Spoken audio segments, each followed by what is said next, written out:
Still jamming the intro, man. You gotta love it. I'm just saying to the people out there, get a theme song. Because when you have a theme song and that theme song be hidden, boy. I mean, we look. There may be some changes to that, but it only be changes for the good or for the better, rather. I can't even say. As long as it's still hidden. It's still hitting me. I'm still going, man. Yes.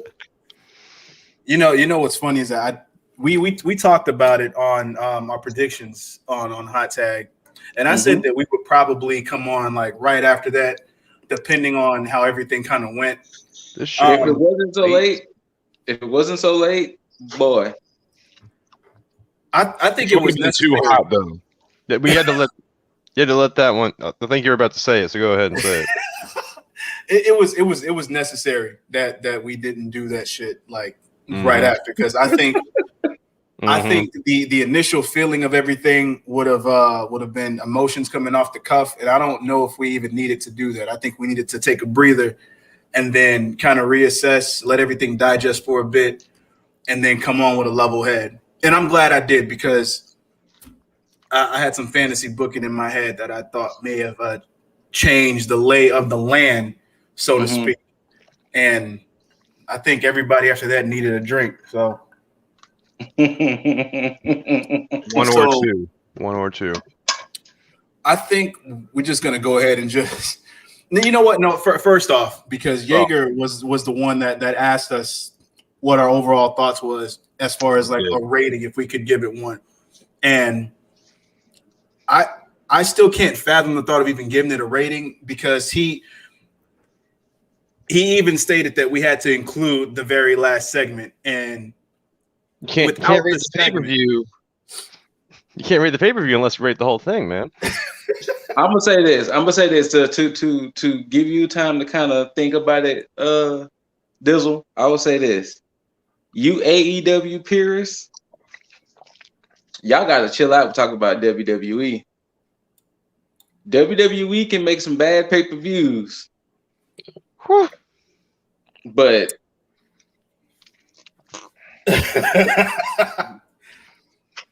boy.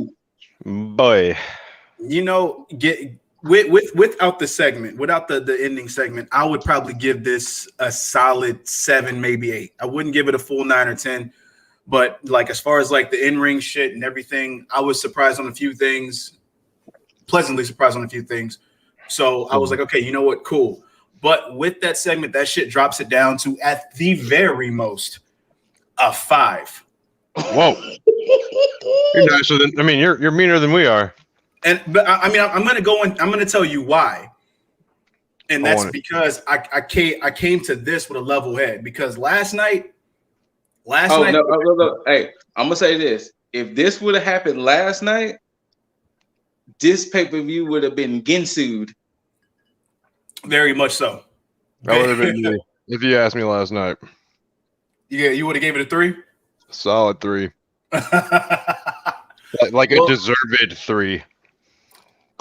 And that's the sad thing about it, because that goes to show how something so minuscule could change the overall perception of a good show.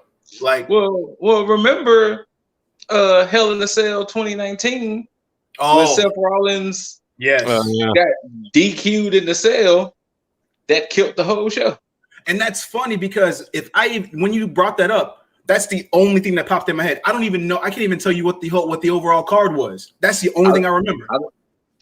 I want to say, didn't Sasha and Becky have a cell match? Or I don't know, but actually, yeah. Now you mention it, Lip. That's all I care to remember about that whole pay-per-view. That's all everybody remembers of Hell in a. There's only two things. Vivid red light for the camera for some reason. That was ridiculous. The red light and that DQ finish. Absolutely. That's all everybody remembers. But now that we all have somewhat level heads and we're able to kind of critique this in the best way possible, let's start off with the first match, which was the pre-show match. and that's the tag match between Rio and Thunder Rosa against Britt Baker and not Rebel or Reba, but Maki Ito. Yep. So, what did y'all think of this match? I did catch this, but go ahead. I guess Maki Ito has a fan base. She does. Bro, her Twitter's straight fire, and I'm so happy that they listened to that and started like bringing her in. I'm glad it was a pre-show match.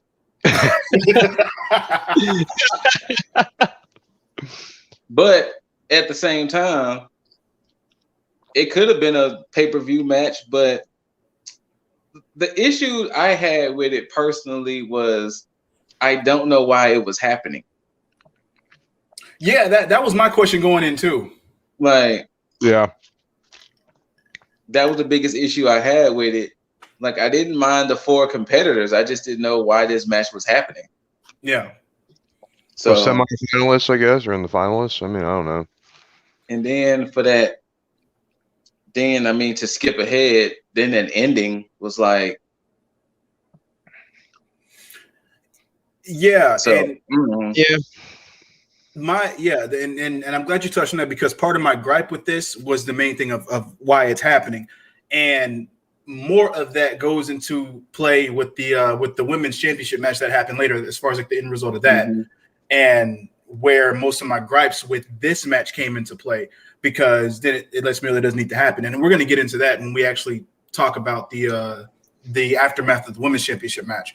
But overall, again, this match was a pre-show match. It was deservedly so. Not to say that it was bad or that the people in it were bad. It's just, one, there was no build, there was no story. And I feel like this was mainly to probably showcase Maki Ito rather than anybody else, because, I would never have put Britt Baker and Thunder Rosa in this match. Even I mean, I could probably put Rio against Maki Ito just for a showcase, but, you know, you could put Maki Ito against anybody to showcase Maki Ito if you want to introduce her. You know, but that was one thing about this, though, and that raised the question of the tournament, is that if you were able to have these women here at this point in time, why was the tournament not showcased either in America or showcased on AEW at any point? Why is it that you can readily fly them out and have them here for this match and not be able to either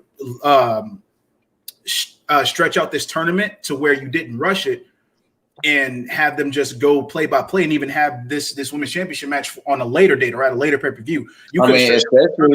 Especially since Excalibur made it a point to say that Maki Ito had just wrestled 40-something hours ago, and then now she's on the plane back to the U.S. So, I mean, do we know if the COVID restrictions got lifted or something in Japan or the U.S.?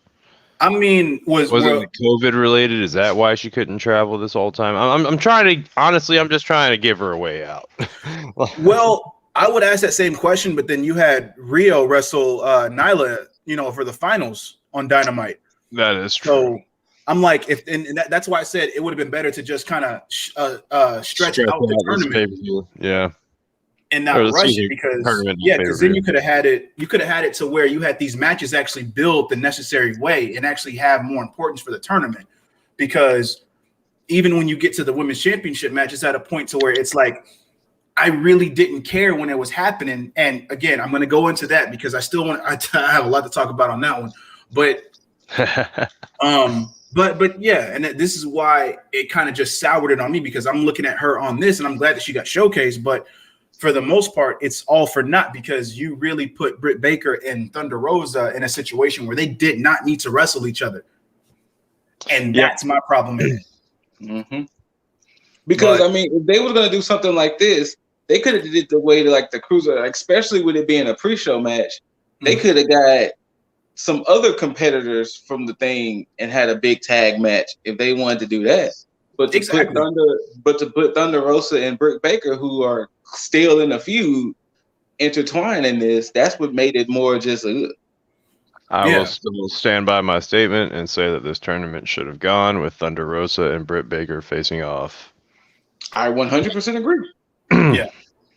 I would have been heavily down with that completely, because that's the way that I called the shit. God damn it! But I think we spent too much time on this pre-show match. We did, and that's why we're going to go right into what I'm surprised was the opening match. We were all wrong on this match, which was the AEW Tag Team Championship match featuring, of course, the champions, the Young Buckaroos against Inner Circle's Chris Jericho and MJF. None of our fantasy book had happened. This is my number.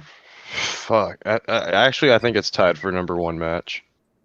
Yeah, this match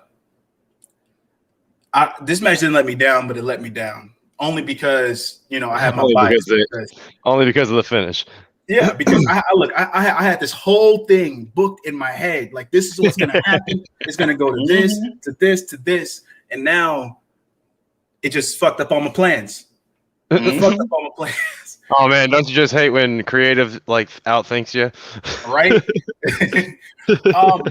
But then that brings me to the question. Well, first off, the match in itself, it played out in a way that showcased Jericho clearly being like the weak link in the tag team, based on how they kind of booked it, as far as giving MJF some ammo as to why he should potentially lead the Inner Circle. Now, I don't know if that's going to be the case, but I think that's where we all think that it's going. But for the most part, they really protected MJF in this match, like heavily. Yes.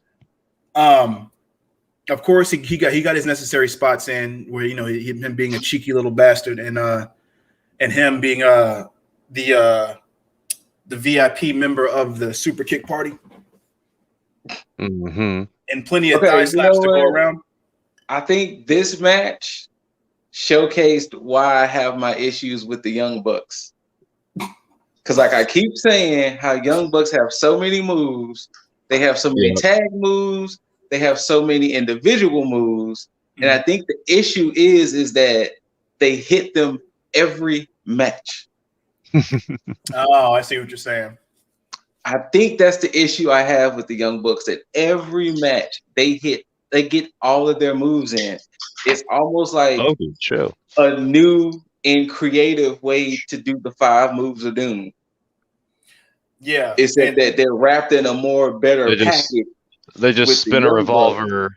They just spin a revolver on like 6 moves to make sure they hit. Actually, no, they hit more than 6 last night. But they hit them all, and it was like, fuck, the Young Bucks got so many damn moves. Jeez. I was glad to see a good amount of them get countered though, because you can't get all the spots. I thought one of the funniest parts to me was when they went for the Meltzer driver. It clearly they reversed it, but Nick still did the somersault anyway. And it was like, okay, that's fine, that's cool. But yes, they have so many maneuvers. Jeez. They do, including the oversaturated super kick. Oh, and that right there is very oversaturated. Like, it's just. But I still love it. Well, depending on who does it. Like Adam Cole, when he does it, yes, all day. Who else does it hella good? I gotta say, no, hold on a second. Like, he does them good, but he doesn't do them good. I think the Usos have a rugged super kick. They have a great super kick. Because it's not as crisp as it is with everybody else, but it's like they throw their own deal on it to where it seems like designated just for them, the way that they do it. Because it's not. I think that's another thing that upsets me, I guess, too, with the Young Bucks, because if their thing is the whole super kick party, you would think the super kicks they throw would have more weight behind it in a sense. I can see that. Because, y'all don't say, oh, this is the Meltzer party, or this is the locomotion party or anything like that. You specifically say this is the super kick party. And it's one of those things to where if the super kicks were reserved for like you can hit a couple here and there, but the fact that like what they did with MJF last night, I didn't mind that. I didn't mind the fact that MJF was such a tough opponent that they had to ping pong him with super kicks for him to finally get the fuck on. You know what? I didn't even think about it like that. I didn't mind that. Because that's why, like, I don't think if y'all remember, that's why I was asking y'all, was the Meltzer driver or the BTE trigger their more devastating finisher? But then when I saw that they was hitting the BTE trigger with, because normally they was hitting the BTE trigger with more tougher opponents, but when they did it with the Acclaim and I think the Hybrid too, I was like, oh, it's just starting to be their.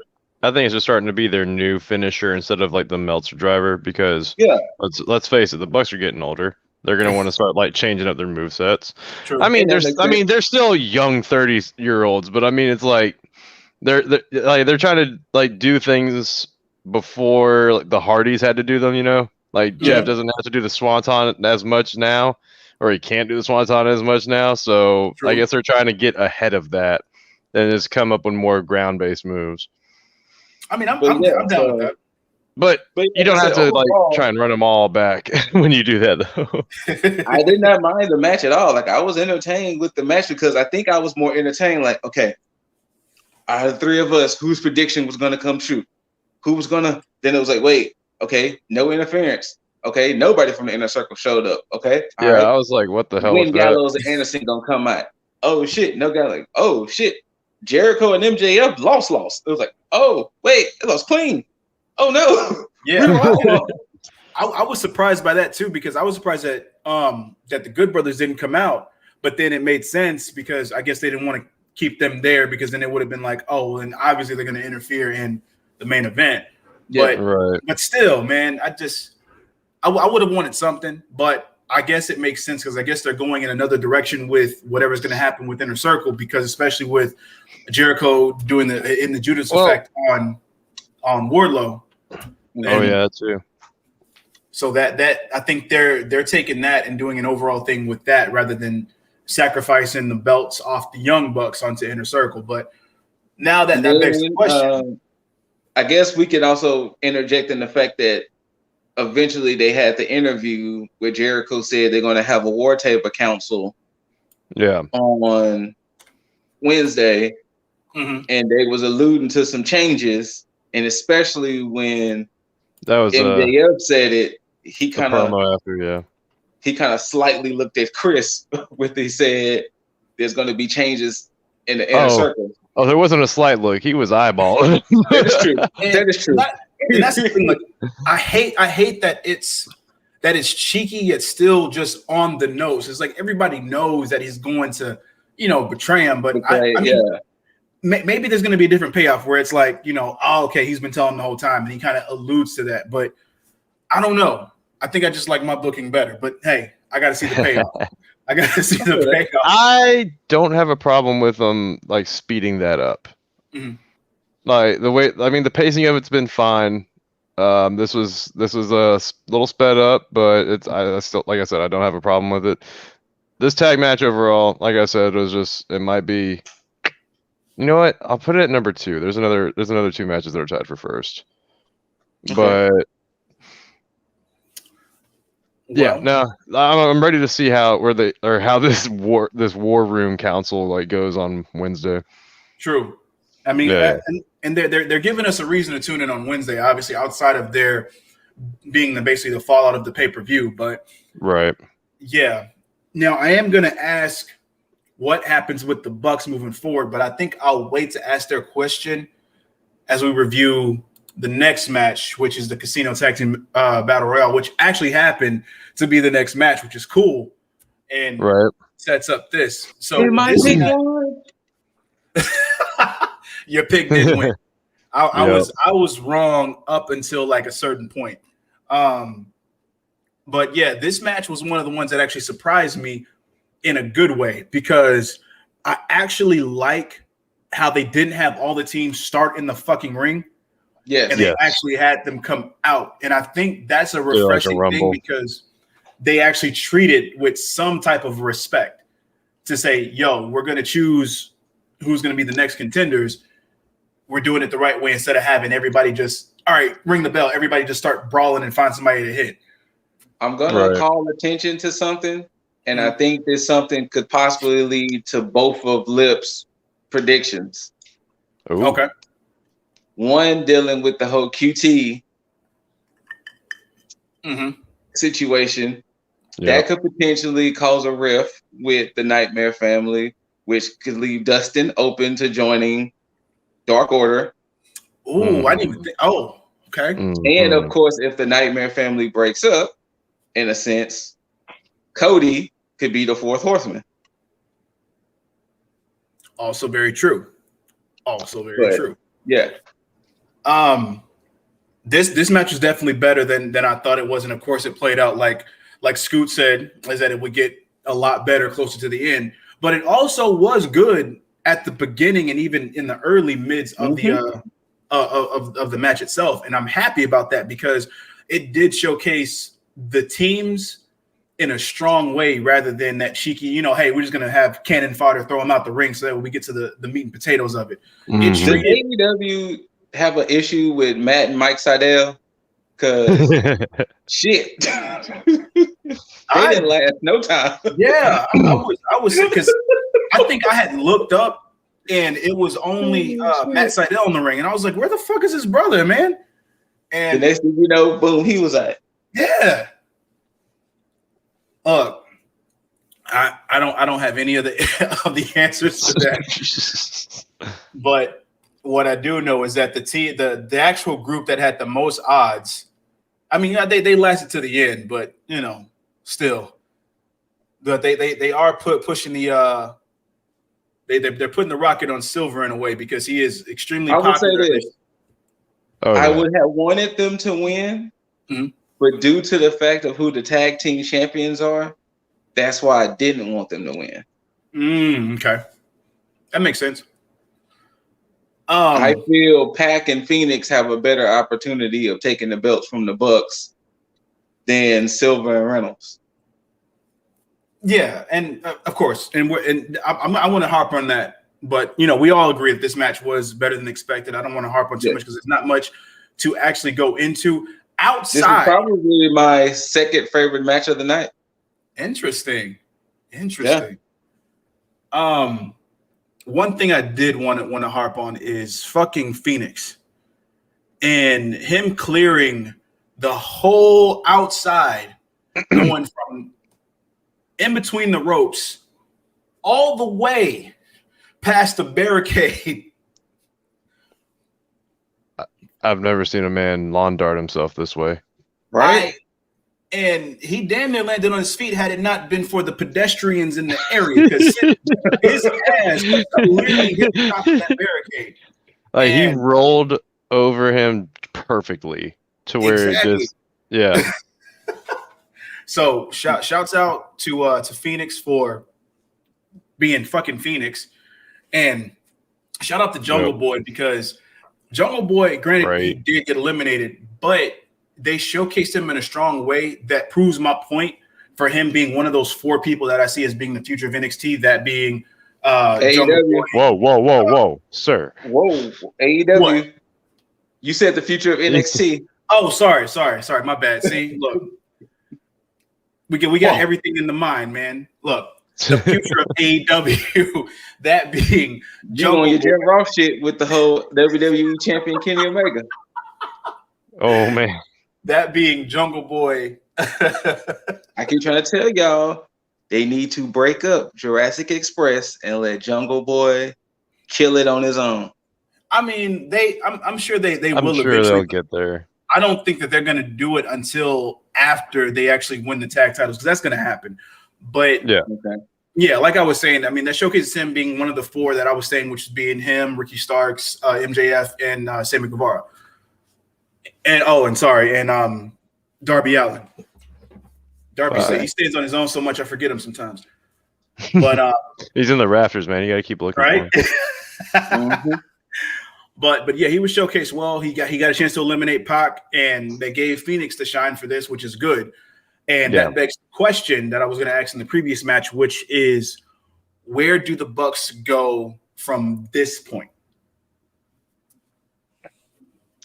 Well, I think they faced Death's Triangle at some point. No, I'm kidding. That's a good question, though. This is why the results of the Bucks match makes it harder to predict this, because MJF and Jericho, despite being a newly formed tag team slut party, it's still, you got to give them, you still got to give them the credit that they get, that they're a strong tag team. True. Yes. So when you have another very strong tag team coming up here against the Bucks, I can only hope that they win. That Death Triangle win. No, Death Triangle. Like as much as I'm happy that the Bucks won, I'm predicting and new. Predicting and new. Mm-hmm. Maybe that can happen because of you know what? I'll take that a step further. I'll say it happens, but because the newly formed Inner Circle with MJF leading jumps them. That can happen too. Or Inner Circle in general just want to screw over the Bucks. They're still salty about it. I mean, true. I mean, I'm not gonna say that. I mean, I'm gonna say that Death Triangle wins. I think that they do dethrone the Bucks as the new tag team champions. But I think it's either going to be by way of the Good Brothers or they just lose clean. I see the Good Brothers thing happening in a sense. And the only reason it depends on too, I think also too depends on when the match happens. No, that match is happening. That's isn't it in 2 weeks? That might be. They never said, I don't think. Yeah. They only said Matt versus Phoenix was gonna happen. Matt versus Phoenix is happening. Yeah. Yeah, I'm sorry to say it, and I know we've already seen it, but Nick versus Phoenix 2 should happen. I mean, it may, but I think that this is definitely going to be a classic once they go against each other. I fully believe that because 1, Phoenix, 2, Pac, 3, the Bucks. And I will say this: if WWE would have just gave that man 6 more months, right, they could have had that version of Neville in their system. They started to. Y'all wanted to keep jobbing that man out to fucking Enzo Amore. And y'all let him walk away. But if y'all would have gave him 6 more months, y'all would have had that version of Neville. Yeah, because that's the same thing that they pretty much did with Balor, but they luckily Trips grabbed Balor and was like, yo, you can be this version of Balor over here. So yeah, and it's just when they let talent just go by the wayside and not let them just embrace what they want to do. And Neville at that time was fully in his character, like becoming the king of the cruiserweights. And I love that tagline, king of the cruiserweights. It's just like, however, 205 Live is also not great. It's not.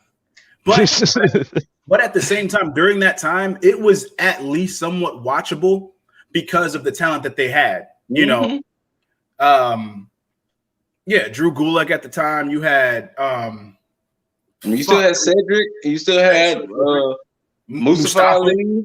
Yeah.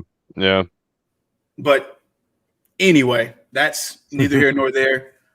WWE's loss, AEW's gain.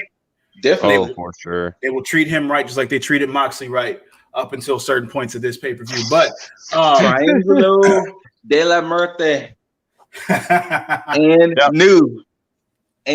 new. Now, this next match, the AEW Women's Championship match featuring Nikarushita, the champion, defending her title against Ryo Mizunami.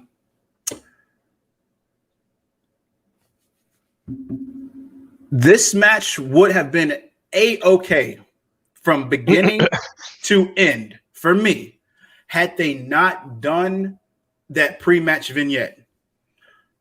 And I say that because of the way that they tried to build up the whole tension between them. That Ryo said that she was never going to beat her in 100 years. Sheeta was never going to beat her and all that. Correct. Yeah. And they built that up to where it's like, oh shit, this is a mountain that she has to climb.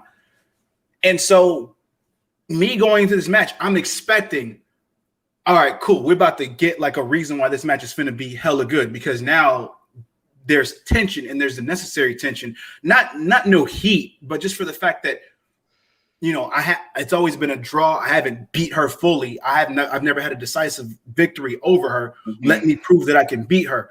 And I counted the first 9 minutes and 40 seconds of this match. It's almost like they were just playing around. Like it was a fucking joke. And they didn't get really serious until that point. And I hated that because it took me out. And when they finally got serious, I was like, okay, we got ourselves a match. But why did it take 9 minutes and 40 something seconds? Because it's AEW, and AEW was going to let them wrestle for damn near 30 minutes. And I would have been fine with that had they done that shit from the very beginning. Because how you're going to sit there at the end of like the finals, at the end of the finals, you're going to sit there and shake my hand and then elbow me in the face. All right. Let's go on with that tension.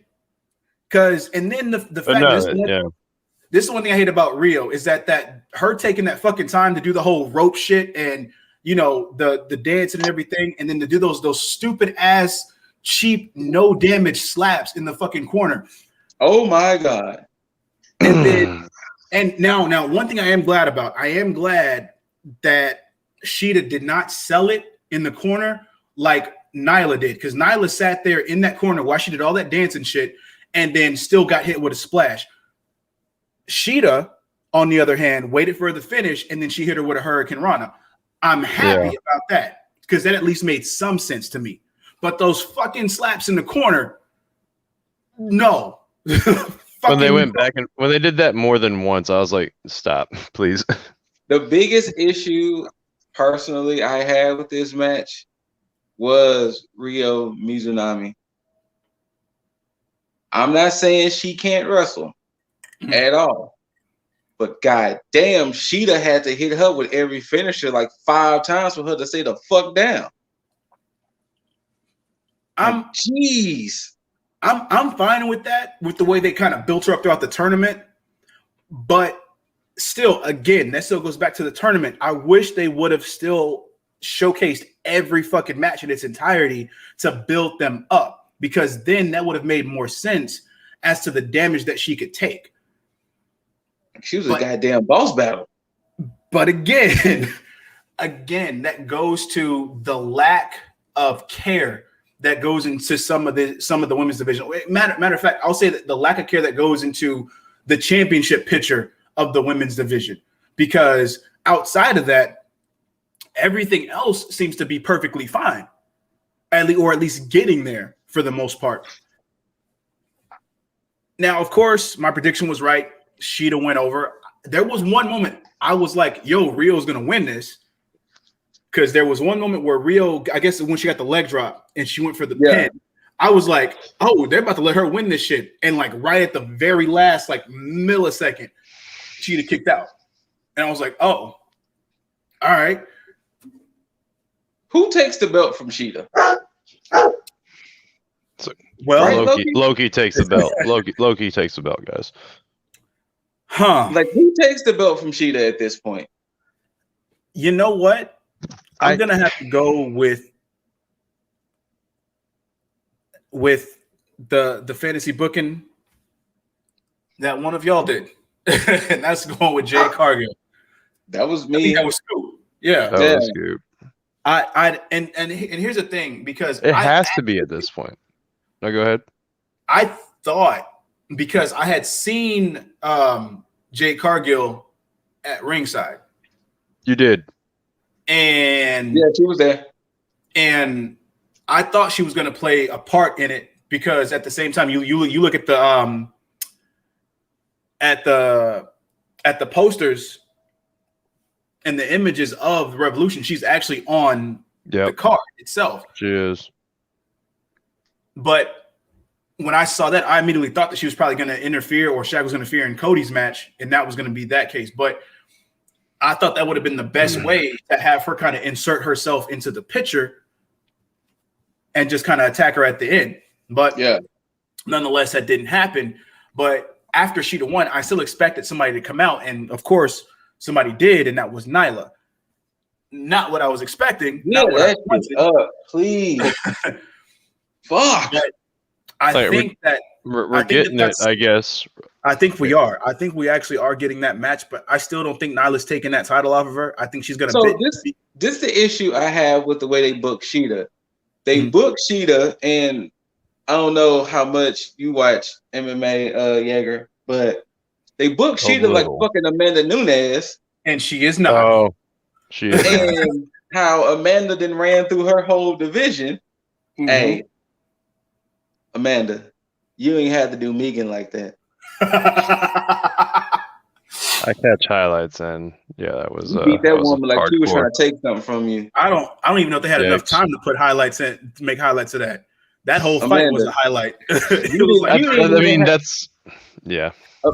didn't even have to take the jumpsuit off. Damn. You could have went in there just swishing all around that bitch. She dropped her, then was like, fuck it, I'm going to make this heifer tap. But besides the point, they booked Sheeta in that way because she beat Britt, right? Am I wrong, right?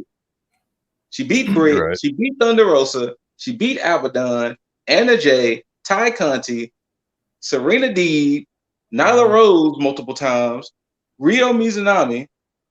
So it's like the only person she hasn't really fought is Riho or Jade or Swole, who was the number one contender.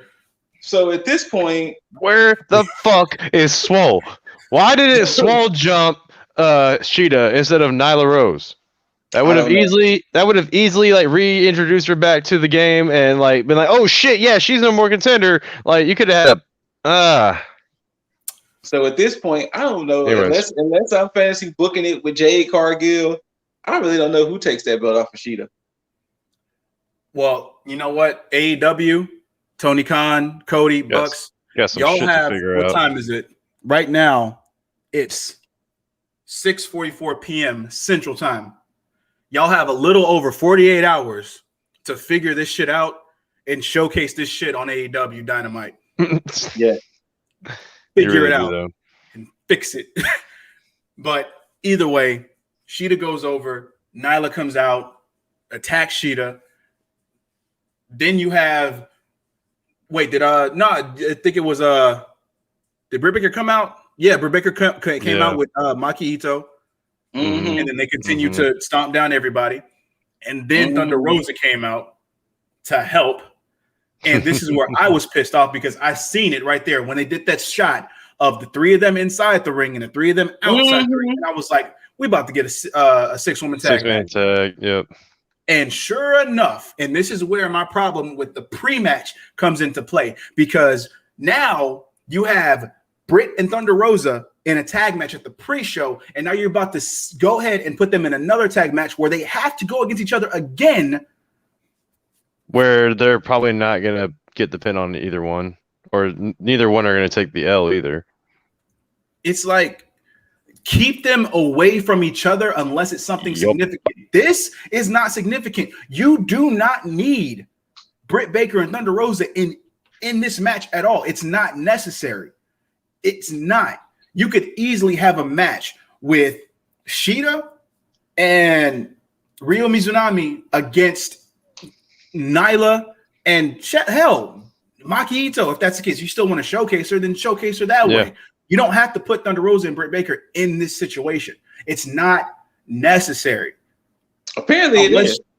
Unless you're about to go ahead and put them in a 3-way match against Shida for the title, or hell, you might even do this shit with a 4-way with Nyla in the mix. They did that last time, and Shida still kept the belt. Remember, it was Shida, Chris Statlander. Oh, you're absolutely right. Nyla, speaking of which, Statlander needs to get help.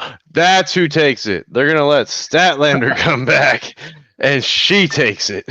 At this point, she gonna be champ so long that Brandy gonna come back and take it. Nope, don't do that. Don't do that. Don't. Hey, that's my level. That's my level. Look here, there's no damn way that Brandy is not gonna hold that title at least once. No, but man, maybe before she had a kid, but I don't see it now. Oh no, she'll hold it, but she's gonna be managing the person that holds it. She's gonna hold it for that person. There you go. Probably Awesome Khan. I'll be okay with that. You know what? If Stephanie McMahon can have the title at some point, don't do this. Randy Rhodes can have the title. It's gonna happen. Scoot, you're doing gimmick infringement, and I'm gonna have to get a cease and desist on you, man. My bad. No. It's about getting the cease and desist. Yeah, man. tell the Bucks. How are they not in trouble? They're saying Bullet Club. They're saying everything. Well, I mean, the partnerships with New Japan, but still, who knows? They're doing 2 suites all over the place now. I was like, the fuck are y'all doing? How much do y'all pay per 2 suite? I mean, I don't even know if they can even. I mean, I guess they should still be able to do that, no problem, unless WWE kind of just let up on it, because I don't let up on it. Yeah. I think they had to let up on it because they definitely got cease and desist for that before. That's why they had to start doing the 1 suite. The 1 suite. Well, but either way, Shida goes over. She retains. Still not sure who's going to take it from her, if that. But we'll see come Wednesday what happens. 48 hours AEW. But next up, the other tag match, Miro and Kip versus Orange Cassidy and Chuck Taylor. This started perfectly. Exactly how we wanted it. Started perfectly. And it went to shit. It did. Because Miro came in, wrecked shit before the match even started, and then had the classic line, hit my music. Yo. See, this is the issue that got me. Hype. See, this is the issue I have with AEW. My bad to cut you off, Yeager. No. When they have gold, they should strike. The moment he said, hit my music, he drugged Charles to the ring. He berated Charles, and Charles said, ring the damn bell. It should have lasted 30 more seconds after that. Yes, 100%. Orange should have never been a factor in that match. Orange should have never came back. Should have never. Yeah. He should have just been done, and that's would have saved face. He got his ass kicked. Okay. And then you could have had a singles match between Orange and Miro down the line. And just left it. Because then that would have just showcased a lot more. But the thing is, there were still some good parts as far as, Miro getting mad at Kip, for checking on Penelope. But at the same time, some of this stuff was not necessary. And it went on too long. It's too long. Just earn at that point though, Miro knocking out Penelope was a welcomed thing though. I was like, at least ruin this friendship or whatever, so Miro can start going singles. But that didn't even happen towards the end, because then they were like, I guess we're okay now. But the fact that this took what was this, a 10-minute match? I think it's 10 to 15. It went longer than I wanted it to. So much longer than it needed to be. So much longer. Yeah, I don't even know the match time on this. But yeah. It was definitely my least favorite match of the night. I don't need to see Miro on spaghetti legs ever again. Ever. He needed no offense on him whatsoever. No, he needed to dominate the hell out of this. Yeah. Like for him to be apparently knocked out from the juice box for a while, like because even JR made a comment on it. Like, no. And honestly, if you were gonna have Orange enter it into this match, then you should have just had Kip as a utility player, have Miro dominate Charles, and then once Orange start to come out, have Kip stop him, have Miro lock his finisher on him. Done. If they were gonna do that, honestly, they shouldn't have did that beginning part. With them jumping Chuck and Orange at the back and him like hit my music, which was the most gangster shit ever. He should have just literally, the moment Chuck would have been like, hey, ring the damn bell, Miro should have hit that Massacre kick, then the game over. Yep. Absolutely. That should have been the end of it. 100%. It should have been the end of it. No, I'll take it a step further. I would see Miro hit the Massacre kick, get the W, and then they just start to wailing on Chuck some more. And then you have Orange Cassidy come out. He just saves him. Like he saves him, and that's the end of it. Like, or even he tries to save him, and then he gets his ass kicked too. Like, something. This should have been.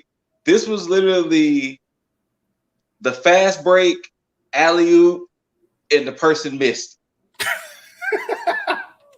Yeah. But again, the rightful winners won, obviously. Yeah. So, but if Miro and dude, I almost thought for a second that they were going to lose. If Miro and Sabian would have lost this match, I probably would have cut it off. I would have. I mean, I was at the theater, so I had to, I would have had to sit there. So, hey, speaking of that, Yeager, since you have a better insight, what was the feel with some of these matches? That theater show? Okay, so what was the feel for the matches we talked about so far? What was the atmosphere? Overall feels were approved. Like people were actually pretty hyped about the Bucks against MJF and Chris Jericho.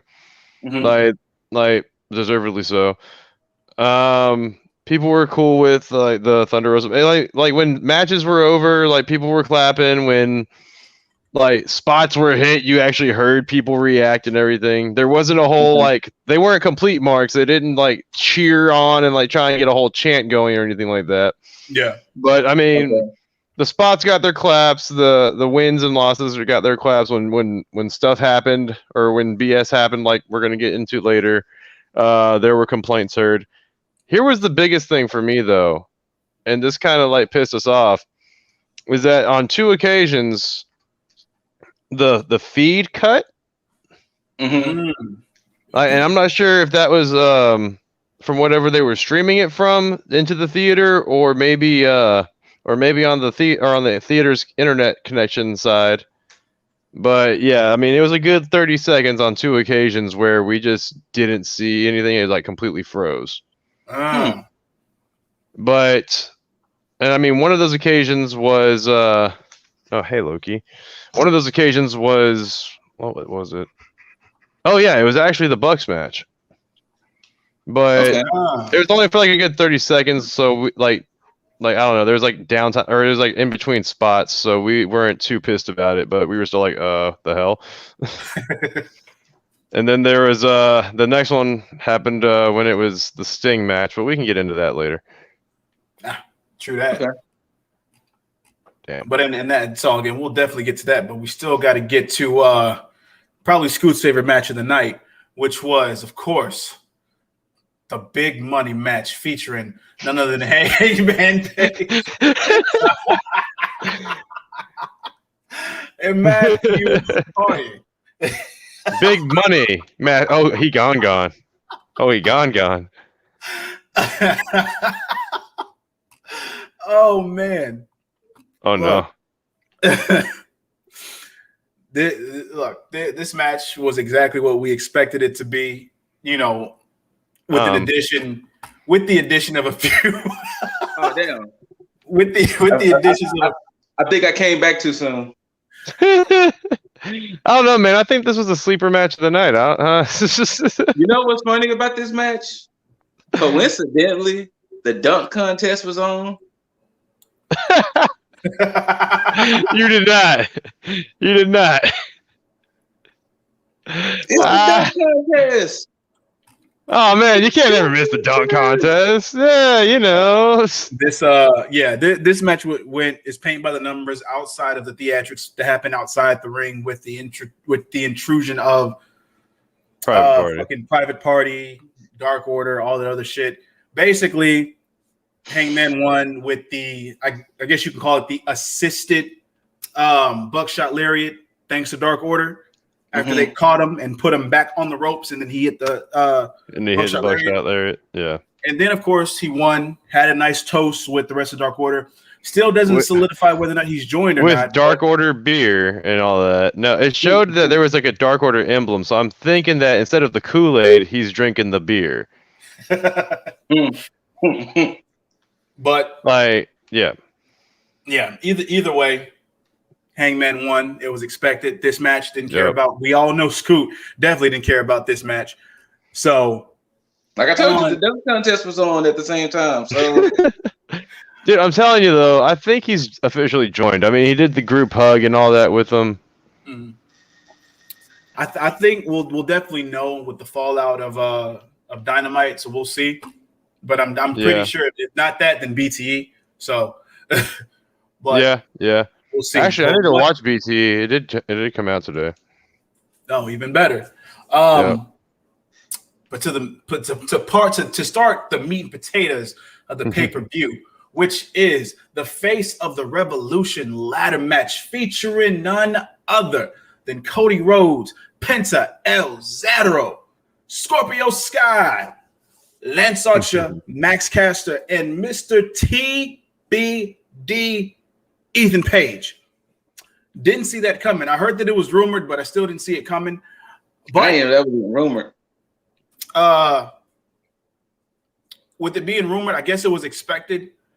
But the way Impact goes, you usually die. So he did get his heart ripped out. So I guess that makes sense. Huh? Now, I will say this. I don't know Ethan Page's career like that because I didn't follow the North because I wasn't watching Impact like that. Neither was the longest reigning tag team champions.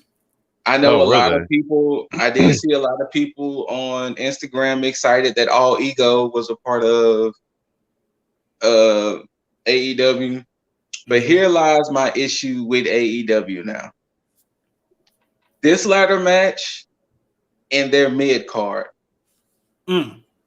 This is starting to become very WWE-ish, and people don't want to see it because they're going to have a very stacked mid card. Yeah, and what's going to happen is the people are going to take Dark and Dark Elevation and think it's okay, but when you're going to have all of this major talent that's just sitting in the mid card fighting over one title. Yep. They're not going to see the WWE likeness of it. They're going to just think that, they're just doing something different in WWE. It's going to be about the same. I mean, Impact was guilty of it at one point when Impact had all of that talent, but they all just sat in the middle and they was just there. This was going to happen look at the names that's on this list. If you look at the names that's on this list, Cody can ascend. If he didn't make that stipulation, Cody could easily ascend to the world title picture and stay in that round. Lance Archer, maybe, depending on how they book him. Yeah. Even though he did he have a world title shot against Moxley, or was it just a TNT? No, he had. No, I think he was supposed to, but I don't know if he did yet. Okay. I don't know if he had his title match. As of now, I don't see Penta getting a world title shot. I know Scorpio Sky just had that match with Jericho. No, Scorpio Sky had a title match, right? Wasn't it a title match against Jericho, or was it just a match? No, I think that was a match for the title. No, that wasn't, because he was one of the few people to beat Jericho. So it wasn't for the title. But that one-on-one match, wasn't it for the title? Because he pinned Jericho in the tag match, but I know they had the one-on-one. No, it was a singles match. It was just a singles match. Okay.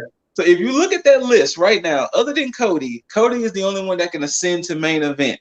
Everybody else, yeah, they might can get the title shot due to the whole wins and loss rankings, but for the most part, they're gonna stay in that TNT bracket. And if like looking at that names, we still have Phoenix, Pac, we still have Sean Spears, we still have mad people I know I'm forgetting right now. They have a very stacked mid card, and I wonder how is it going to get booked down the line. Okay, yeah. Lance Archer did challenge Mox for the title. Okay, so but this is a very and then also too, this match did prove to me that I really did not think Cody should have been in this match. I can agree with that based on how he was utilized within this match. He really didn't offer much to it that somebody else couldn't have offered. But I mean, he even did the whole I'm injured. I'm out, then did the whole coming back thing, and it was like that false finish was exactly. Yeah. Before I give the praise to the good in this match, let me just specify one thing, AEW, and I hate that I have to talk to you like a disappointed parent would talk to their kid, but y'all have to stop with the jabs at WWE. Like, First off, the brass ring thing up there looked fucking ridiculous. Oh, Sonic the Hedgehog ring. Shit looked like some Sonic the Hedgehog rings. Exactly. Whether it was meant to take a jab at them, whether it was like, hey, we can get somebody to grab the brass ring, whatever. It's fucking stupid. Because everybody understands it's a jab at WWE because they're the only people to say you got to grab the brass rings. Yeah, brass ring. Mm-hmm. Like, I'm cool with the fun, cheeky remarks here and there, but when it's blatant and it's just like have it be something that's off the cuff, that is way too in your face. Like, you're better in WWE in a lot of cases. Stop doing it. It was cool when Cody hit the sledgehammer on the fucking throne. That was a nice little thing, a nice jab at the very beginning because it made sense. Hey, we're starting a war. Bam, here you go. It was cool when you had Miro come out and have his little promo. Nice. When Moxley had his promo, cool. Shit, Jericho cut a shoot too. Even with Jericho having his jabs, MJF having his jabs here and there. And then to be honest with you, Jericho's little jab, it was like, fam, they treated you like gold there. Yeah, that's fair. Like, you didn't have to take that shot. So, yeah, I mean, look, again, just stop it. Y'all, the thing is, y'all could have had something, y'all could have had a contract. Every single promotion they're doing briefcases in some way, shape, or form. Yeah. You're not copying anybody if you do it. Just do a fucking briefcase. Yeah. Mm-hmm. It's now the winner, of course, Scorpio Sky. He's not finna carry around that fucking ring. I wouldn't. I kind of want to see him do it just once. Just one time. With that being said, like just for the comedy value, but yeah, they did announce he's getting a title shot Wednesday. Yes. Does he take that belt? Oh shit, he could actually. All right. Does he take that belt from Darby Wednesday? I think he does. I want to say that he does, based on the fact that Darby didn't play into. Well, I mean, we'll get into it later, but Darby didn't really play into the finish of the cinematic street fight. So I think that, I think he does take it. But I think the other question is he taking it as a heel or is he taking it as a face? You got to do it heel. Heel. Because I think Team Tag most likely will get involved. You got to do it heel because also like the way he treated Cody at the end of that. Like just that little disrespect. I think Team Taz will get involved, and I think Scorpio Sky will be like, "Fuck it, it's mine now." Like, there's more to them. I'm gonna get into that in the cinematic match because I'm glad you touched on that, Scoot. But yeah, this match it was still a good match. I'm glad that They had the pacing right. I'm glad everybody had their nice spots here and there. There were a few botches here and there. I hated the fact that you could visibly see Lance Archer just buying time outside the ring, just kind of chilling. Yeah, for the love of God. I wish they would have like moved the camera away from that shit or had him hide better, but he was just really chilling. And when I saw that they had Cody and Scorpio Sky on the ladder at certain points, I'm looking in the back like, yo, Lance is there. Are you not going to stop them? Like, you're in this match too. Yeah. Like, it's just certain decisions that were made I did not appreciate, but overall, I did like the match. Most of the spots that could have been detrimental did look pretty safe, even when they did the Canadian Destroyer on Cody from Penta. Yeah, it still looked safe, so I was happy about that. So nothing was, there was no real risks that were taken that weren't really cared for. So yeah, I think this starts to downtrend for Cody, because especially, and I'm glad that they booed him, because I know with Cody, he listens to the fans and he listens to the reception. And when he came back into the ring, they did start booing him. And I was like, oh, that's perfect. That's perfect. You need to take that and you need to use that as fuel to talk shit back to the fans. Yes. Thank you. Yes, it needs to happen. It needs to fucking happen. And of course, there'll be a lot of people that say, oh, Scorpio Sky's going to go heel. He's going to be in the Four Horsemen. No. Nah. Scorpio Sky is going to do Scorpio Sky things. I don't know what that is, but I know it's something. I don't know what that is, but it sounds great. but yeah, of course, match was one of the highlights of the night. I enjoyed it. It gave me everything that I wanted out of that match. Yeah, but, I'm glad they broke the mold with that. The fact that Ethan Page didn't win. Yeah, I am definitely glad too. But again, the right man won in this. And I'm glad that they're giving the Scorpio Sky. And this is one thing that I did notice too.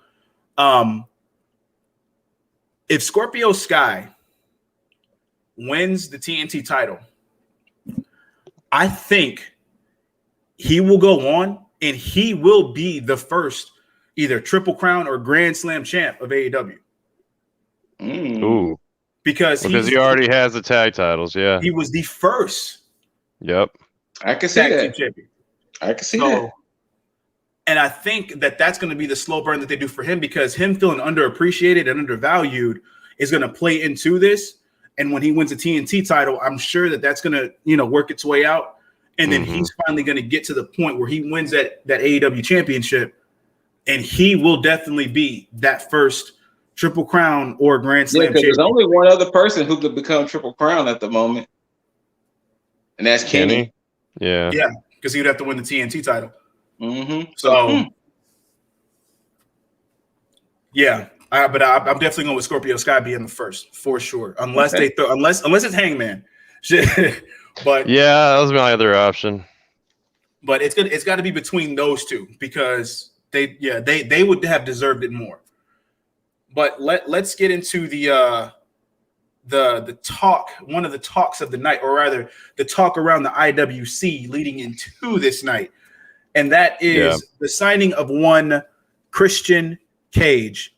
Now, it was funny because I enjoyed his theme in TNA when he was there. And when I heard it, it kept hitting me. I was like, where have I heard? Like, I know I've heard that. Whose music is that? Same. And then when he came out, I was like, oh, shit, that's right. Here's the thing. I'm not mad at the signing. I'm mad at the overhyping it, because this could have went one of two ways, like it did when they talked about it, and then he came out and it's like, oh, it's like a wet fart, or they said nothing and him just come out. That would have had way more shock value, especially since we just saw him at the Royal Rumble. Why would you need to, especially with Big Show coming in and saying, oh, I got a big signing? It's like, you're fucking shit up, because if he wasn't a big signing at TNA, he was a signing at TNA. It was nice. They treated him well, but it wasn't something that stopped all conversation and was like, yo, we're focused on this. It was just something that was like, oh shit, he's in TNA. Cool. it's the same thing here. You have a lot of WWE guys that's going over to AEW, and this just feeds into the trend. So since we're talking about this now, go ahead. Let's exclude Cody because Cody started with the company. True. So let's start with Moxley. So we have Mox. Actually, I'm gonna throw Jericho in there because Jericho was actually the first one. So I'm gonna throw Jericho. I'm gonna throw Mox, Dustin, FTR.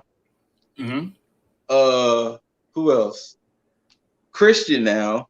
I'm not gonna say Sting because Sting was in. Miro. So Miro, Brody Lee, rest in peace.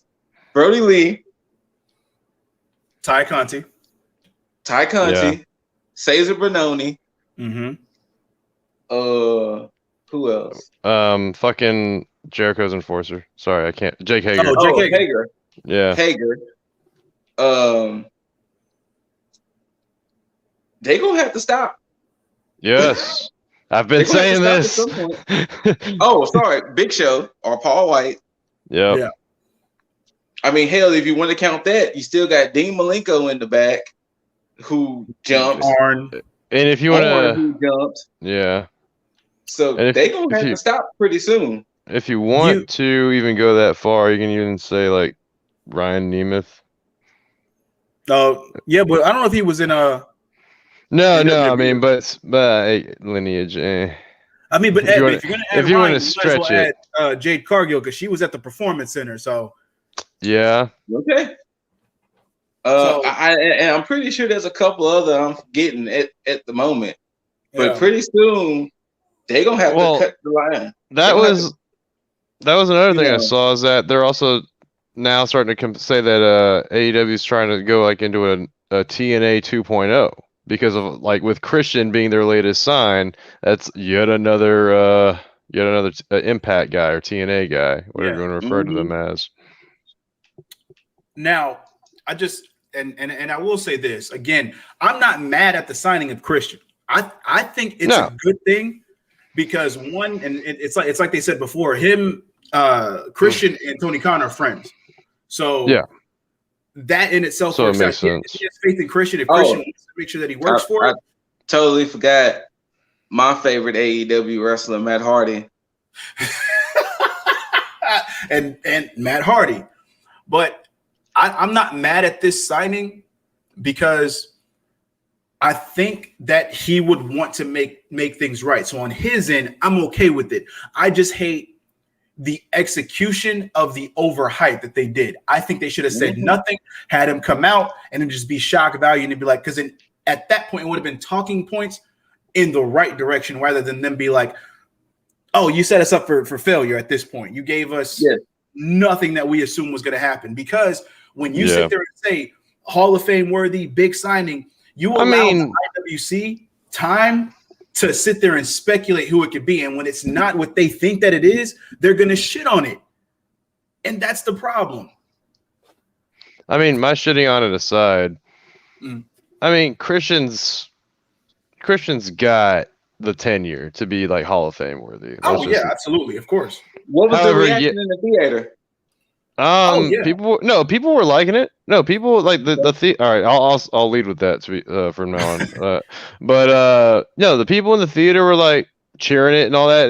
It sucks. I mean, I shouldn't say it sucks, but I think it took the luster out of it because like Christian was a prediction that I've seen around.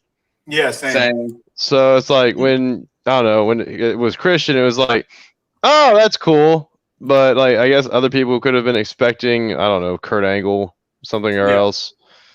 I don't know. Like, it wasn't like a, oh shit. It was like a, oh, that's cool kind of reaction. Yeah. It wasn't. Yeah. Okay. But now I'm curious to hear, who would y'all have wanted to see? Honestly, I don't know. But that's part of the problem, though. With them overhyping it like that, it makes it so that when you're like, I don't know. Because I think when you have like the mystique behind it, when you don't know anything, then you can easily turn that whole, oh, it's cool, to where it's like, oh shit, in a shock value. Maybe not like, oh shit, but like, oh shit. Like that's, because we just saw him over here. But I think that would have worked with anybody. Hell, because I think personally, especially how the way they was hyping it, I seriously doubt it's almost impossible to do it now unless big money would have been involved. They made it seem like they was gonna do some old school WCW shit when Lex Luger showed up on both Raw and Nitro. Mm-hmm. Like they made it seem like motherfucking Cesaro was gonna pop out that bitch. They did. I would have been like, I just seen him. I would have been like, yo, he was just on SmackDown Friday. Like, what the fuck? Like, they made it seem like it was gonna be some Cesaro shit, like fucking Ricochet or Aleister Black or something. What? I would have bullshitted for Ricochet. I would have. But it's like I said, my only issue is he's most likely gonna have a very, very similar-esque career like he had in Impact. Like he might get the title, he might not, but he's gonna have matches with some interesting people here and there. But in my personal opinion, the moment I saw the name Christian Cage, and I love Christian, and the way I felt, the crowd went mild. Yeah, the crowd went mild.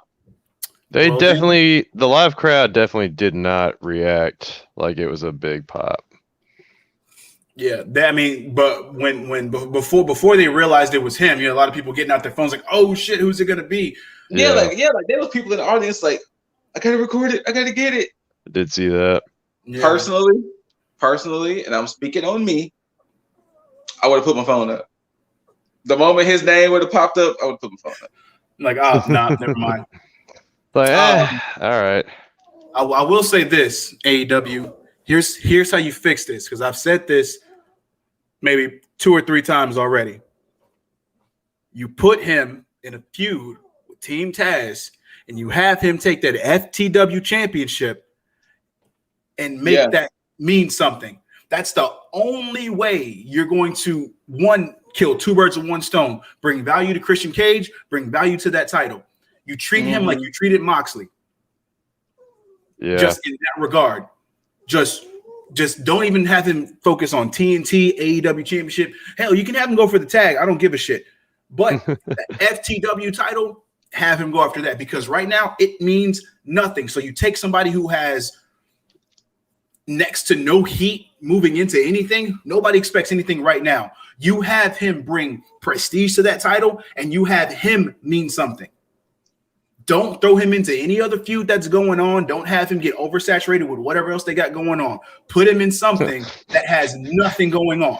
So they throw him in with Darby and Sting. That would be terrible. Don't do that. Don't do that shit. But please don't. But it's as simple as that. That's just an idea. You may have something better planned, AEW. I don't know, but in my eyes, if you're gonna do something with the FTW championship, there's your suggestion right there. Yeah. No copyright needed. I'm not taking any credit for it. You can use that idea all the fuck you want.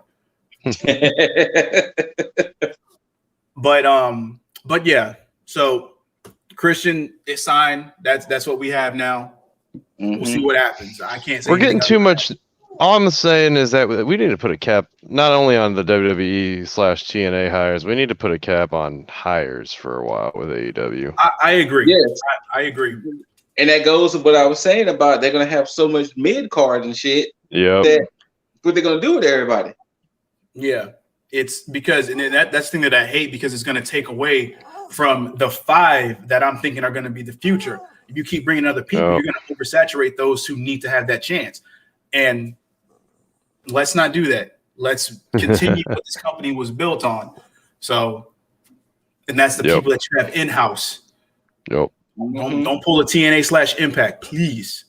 But while we're talking about those 5, one of those 5 was in the next match, and that is the cinematic street fight. Hey, put the camera on me. Put the camera. Blow that man up. Blow that man up. We bam. Oh shit. For weeks. This whole winter's coming. Sting being all there, not really doing shit. He took a power bomb and all that other shit. Then you had FTW being sucked into this, and it was just like a big why? Like, why? Then when they announced this street fight, the biggest fucking eye roll ever occurred to me. And once again, it was still the biggest why. Why was all of this happening? It was unnecessary. What the fuck old man Sting was gonna do? Everything. It was like the charisma was somewhat being sucked out of this because you had Darby tied into this. You had Cage, Starks, Hook, and Hobbs all tied into this because of Sting. And it was just like infuriating because weeks and weeks and weeks, Sting showed up and they just scattered. They were scared of a 61-year-old man with a bat. And then we get to this match last night. Son of a bitch, it was my favorite match of the night. I was about to say, dude. Oh my God. I was so pissed for weeks and weeks and weeks. I didn't want shit to do with this. And it happened to be the best match of the fucking night. Yes. So I humbly apologize. Yeah. But I'm not apologizing to you, Matt Hardy. That shit ain't happening. Oh man. Yeah, this in itself was probably the best cinematic match that I have seen. Same. Because the way they cut this, the way that they integrated the entrances into this. I'm sorry, one more thing. Sorry to cut you off. Dude, WWE, that's how you use an 8K camera. Yeah. like your fucking entrance bullshit is stupid. I hate everything to do with it. AEW did that shit right. But you know what it is, though? I noticed it, too, because I told you I was watching the All-Star stuff at the same time. The NBA was doing it, too.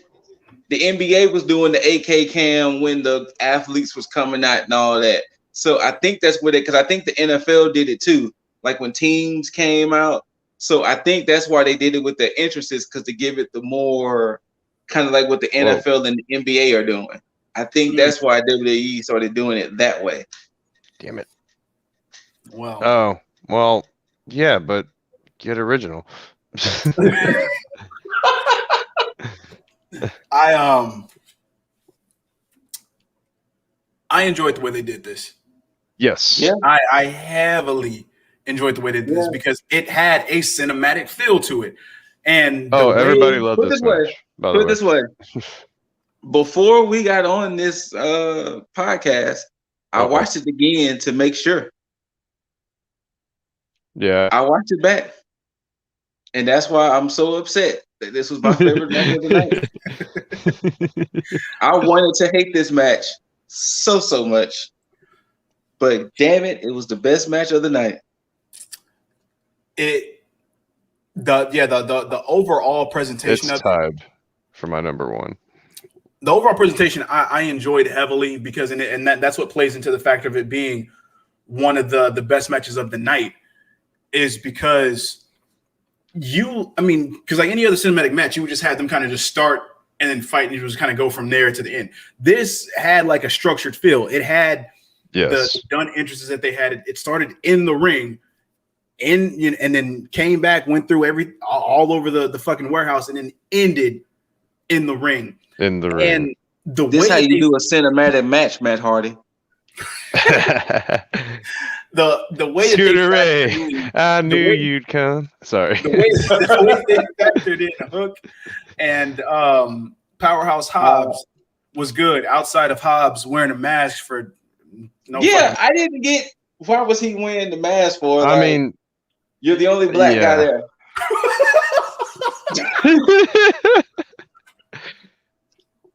Like true, but you're the only black guy there. Man.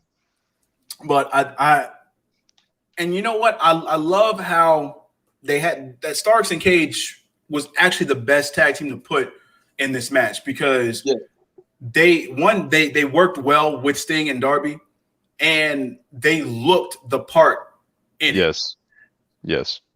And the way that they utilized Cage in this, fucking perfect. And that's not to say that Powerhouse Hobbs wouldn't have done a good job. I just think Cage would have looked better doing it, and he did look better doing it, especially when he had the stalling vertical and walked upstairs. And just walked up the stairs. That was the biggest flex I think I've ever seen. Literally. Yes. Yeah, you got it. And the way that they played it out, as far as like even with Sting was about to hit Darby with the bat, and Darby was like, about to hit Ricky Starks with the bat, and Ricky Starks was like, nah, you don't use the bat, and he threw it inside the that open window area. Yeah. And how that played a part later on when Darby threw it down, still good. Now when Powerhouse Hobbs and Cage slingshotted fucking Darby, oh my god, into that oh my god, window. Dude. Oh yeah.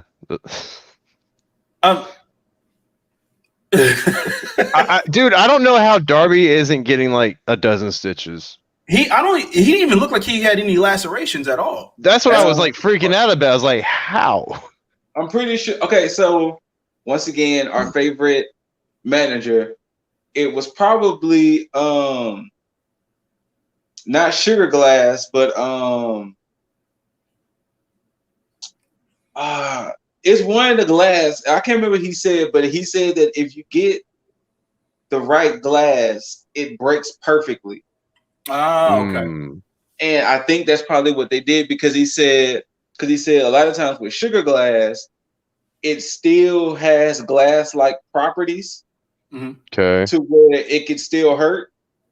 So they probably use more of the movie gimmick glass to where, that's how Darby was able to get slung into the thing, especially when it falling on his head and everything. Yeah. He was able to walk away from it without cuts and whatnot. Shit. Look, that was because he got slingshot in that. Then when it broke, and he's sitting down perfectly, and it fell on his head. It fell on his head. Yep. I was like, I just had to cringe a little, like watching that crash on him like that. I'm not gonna lie. I like the way Hook looked in this. Yeah. I need them to get him in the ring so that way he can actually contribute to the overall look and feel of Team Taz instead of just standing there in a hoodie all the time. Yeah. But I think one of the main things about this is that this showcased Sting favorably. Mm-hmm. And I don't know how they're going to move forward with this. Same. But I think if this is the last thing that he does, cool. If you just keep him out of the ring, like ring, and just keep his matches cinematic. I don't know how many more matches they want to do with him, but keep him cinematic. Like he doesn't need to be gonna stay that way in a technical match. Yeah, that's what I hope it does. I'm cool with that. I'm cool with that, but I think the cinematic aspect is limited because WWE has oversaturated it. Yes.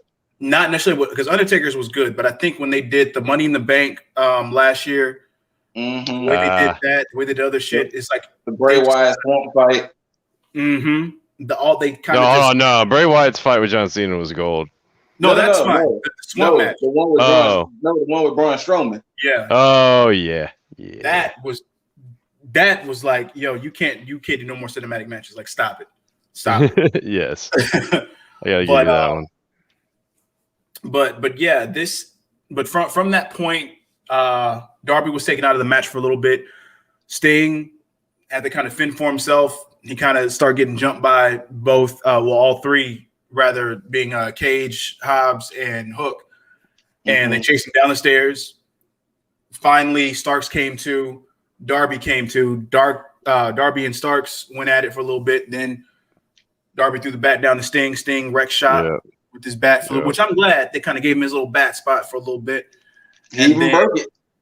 Yeah, and broken on Cage's back, which is a testament to the muscles in Cage's back. Right? Another flex. Literally. But after he broke the bat on Cage's back, Cage kind of fell on that little platform, and then he kind of rolled him over. And I had one gripe about that spot. What's that? Maybe because it's the positioning. I wish Darby would have did the coffin drop. I thought he was gonna do that too. I really did. Maybe because of the positioning of it, he probably couldn't successfully hit it. Yeah, hit it. So that's the only gripe, is that I wish it would have been the coffin drop rather than a elbow drop. Yeah, it was still a great spot nonetheless. You know what sucks? This was the second part that I was talking about, where the match was, where the pay-per-view was cut off. Oh no! So right when Darby tossed Sting the bat was when my match got cut. Oh damn! Yeah, so I did not. So next thing we see is Sting looking over the railing, and Taz like screaming like somebody just been murdered.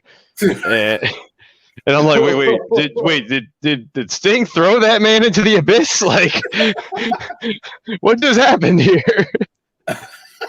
Oh, no. Yeah, exactly. That's exactly what we were like. Well, actually, a lot of people were like, I kind of want a refund right now. Yeah, because that's a big spot to miss, because 100%. That both took Darby and Cage out of the match, which is good that it was Cage in that spot that took that spot, because it made it easier for Sting to take on Starks and actually make that a believable win. So, and of course, Starks took the Scorpion Death Drop. Yes. And that was all she wrote. And, they win. Darby was still out. I don't think Darby popped back up, did he? They showed the Sting close up, and that was it. Okay. Which, of course, Sting was, had dual face paint. Both one was his side, and then one was Darby's type of face, which was weird. It did look funky. Yeah. But it was it was still cool though. Yes. But I will say this. They did a pretty decent job commentating over a taped match. Oh, that was another thing. I actually enjoyed that. They did do a good job commentating over that. And I love the fact that they that Taz had kind of prefaced it before, saying that Tony Khan wouldn't let him be over there. So it was a nice way to integrate him into them by having them on commentary instead. So I actually did enjoy that. I don't know if anybody else, like as far as like outside of this whole thing, didn't enjoy it, but I don't think I've heard anything bad about like the commentary itself. But I think all the WWE cinematic matches, I think except the Money in the Bank, there was no commentary. True. Yeah. So they tried to put the cinematic in the cinematic. I don't think did the Money in the Bank have commentary? I can't remember now. But they didn't even have commentary for the Boneyard, the Swamp Fight, the Firefight, Funhouse match. So y'all can comment below, because I'm not gonna go back and look at it because I don't care to. It's not important to me. So I'm leaving those in 2020, except the Boneyard match. That was actually pretty good. There you go. 2020. But let's get into the what everybody pretty much has as an overall consensus as far as feel on how this match started. So let me ask y'all a question. How many people? Well, I'm saying how many people? Only just y'all two. But do any of my two gentlemen here watch Game of Thrones? Of course. Oh, don't do this. Remember how Game of Thrones was like one of the greatest shows? Oh no. Season 7 was a little rocky, but then when season 8 came out, it kind of made you question the whole show. He's gonna say it. That's what this match did to me. After this match was over he said with, it. it made me question everything I watched that whole night. He said it. I'm not gonna lie. That's actually I couldn't formulate into words how that made me feel, but that's probably the best way. Like honestly, this was one of the first times where I literally went to IG to see what was other people saying to help me formulate something. And literally just now, it kind of made me think, because kind of like what you said at the beginning. If we would have talked about this last night, this show would have got sliced up. Yes.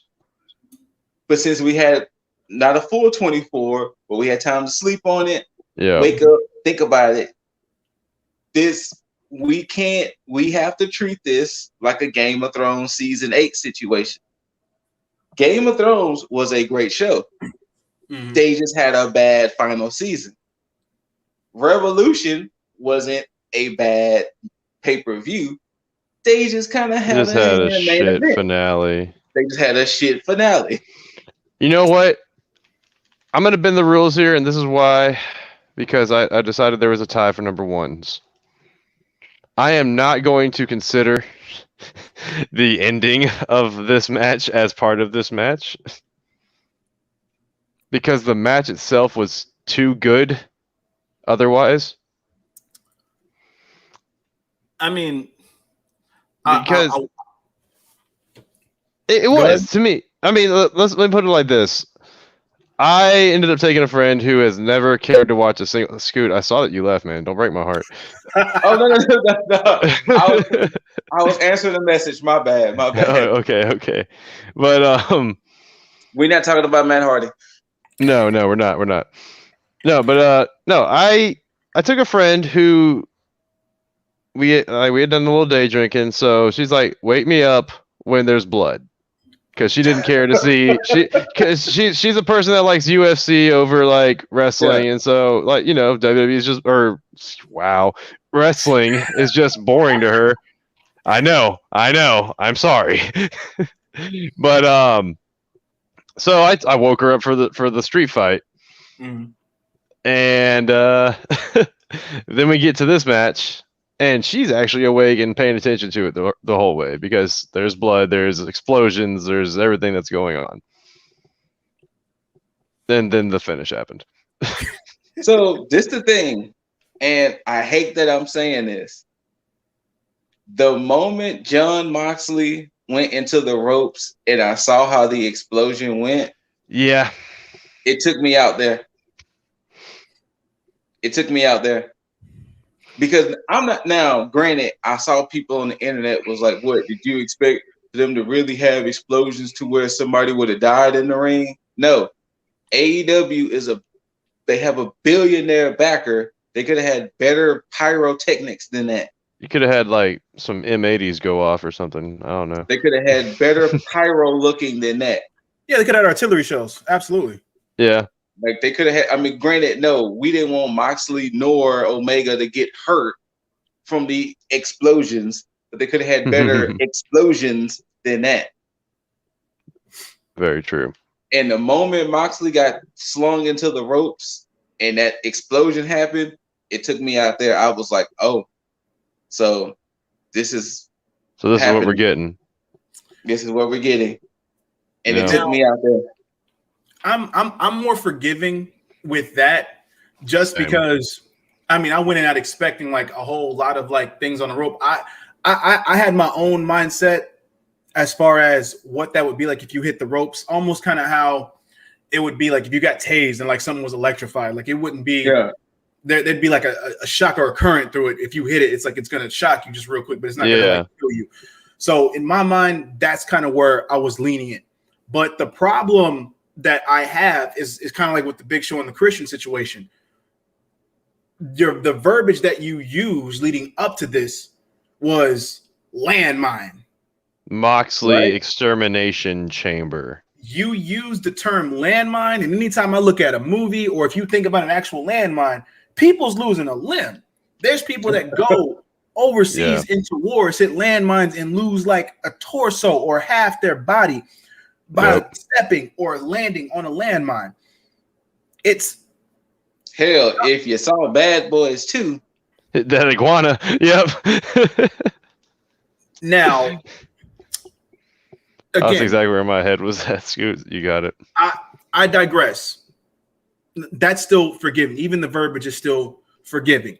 I'm fine with that. With them hitting the ropes, still fine with that, because the way that they kind of played it up, they always, for the most part, especially with Kenny, he tended to grab his face. He would grab his eyes, like if something, either like debris or whatever, shot in his eyes. I'm cool with that, with the way that they sold it.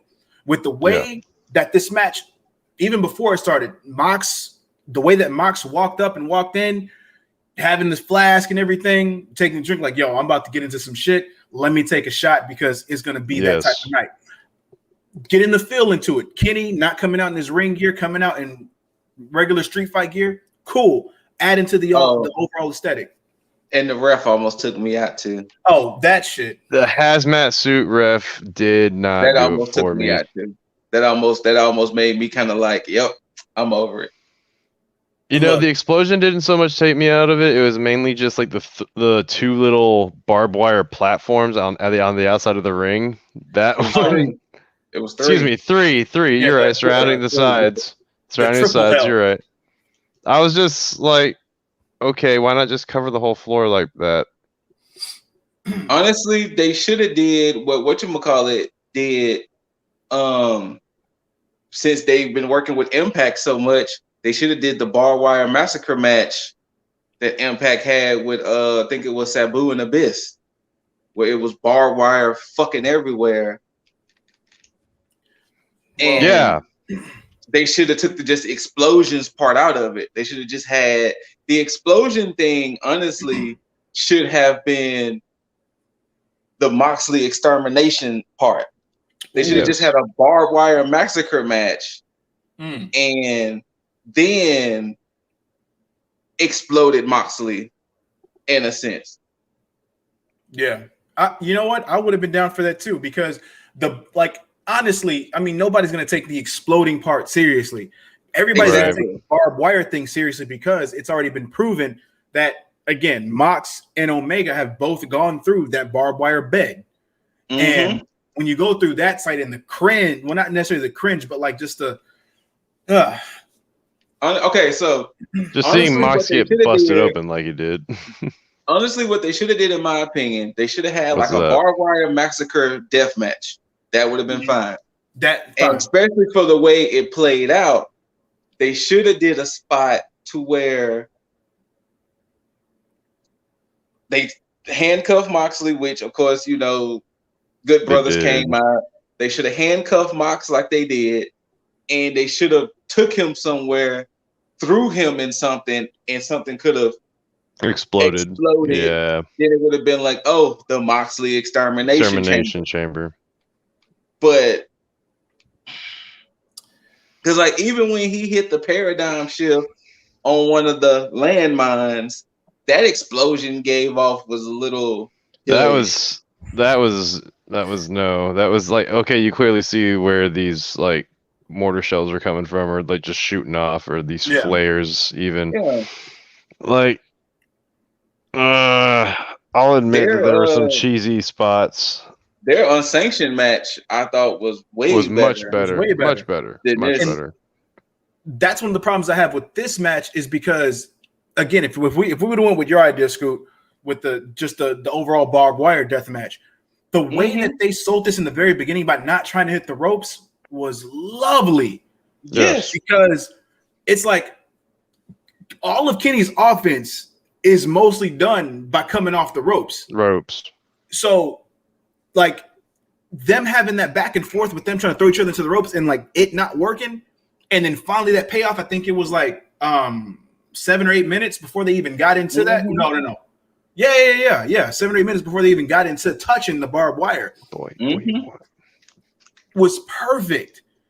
And some of the spots they took, I'm like, cool. Hell, if we even go to like one of the bigger spots, and that's them still to this day protecting the one-winged angel.